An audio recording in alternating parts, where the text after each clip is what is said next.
I'm Ken Rockwell. Here's how to program the remote garage door opener controls in a Porsche. I'm making this video because it took me half an hour to figure this out. If you read your manual, which is in your car, you could spend 3 hours looking at this, and it's just too complicated. It's actually really simple. All you got to do is you find your remote controls, which are usually in your ceiling center console. You'll see Roman numeral 1, 2, and 3. Just hold numbers 1 and number 3 down for about 20 seconds or so. There'll be a blinking LED. When that thing starts to blink quickly or otherwise changes what it's doing, that means cool. It's actually deleted everything that was in here from the prior owner or whatever the factory had, so you're good to go to program. If you only want to reprogram one at a time, you can just hold the button you want to program down for about 20 seconds or so until the blinking changes. Just tap the button you want to program once if you cleared it out, or hold it down for 20 seconds, just reprogramming one, you'll get a steady, slow blink. Now here's where most of us, and here's where I got stuck. I used to take the original remote, holding it under the mirror. Doesn't work that way because the antenna in the Porsche is actually up in the bumper. So I kid you not, what you got to do is get out of your car. We're going to be doing a lot of this getting out of our car. Walk around to the front, hold it about here.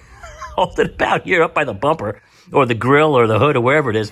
Hold it there. Hold this button down. Now, the instructions say for up to 5 minutes. No, just hold it down a little bit, maybe 10 seconds or so. And when you see the turn signal blinks, it has now recognized the code in your opener, and it has programmed that to the button you selected up in your central console. You're not done yet.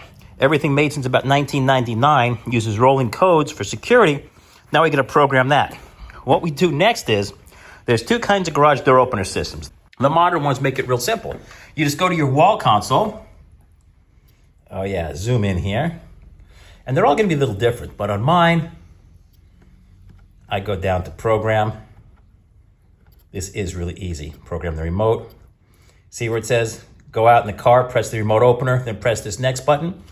What you do is you have to go back out to your car, press the button in the ceiling, run back out here, then press this next button, and then you should be good to go. Or alternately, with what most of us probably have, just a regular old-fashioned garage door remote, like this one here that doesn't have remote control panels and built-in battery backups and everything. You got to climb up on your ladder, find the back of the head here, the motor unit. There'll be a button. It could be red or yellow or whatever. It stands out. It's a programming button. You push that in, you'll get an LED on the back of the opener that just lights up solidly. Now you've got about 30 seconds to climb back down. And again, run out to your car. Hit the button you have to program for several seconds until you get appropriate blinking of the LED. And if you're good to go, you'll see the door do that. To program the next buttons, if you cleared everything out, you just have to tap the next button you want to press. Or if you didn't clear everything out and there's something programmed into the location of that button, you have to hold the button for like 20 seconds again until it blinks differently, and then go through the same process. I hope this has helped. Thanks again for watching Ken Rockwell and KenRockwell.com. You're on KenRockwell.tv. Gotta be kidding me. Nobody can figure this crap out. Warning. Of course, warning. When you're doing all this, your doors will be going open up and down and all around, so make sure there's no kids or dogs around because things get crazy. Thanks again for watching.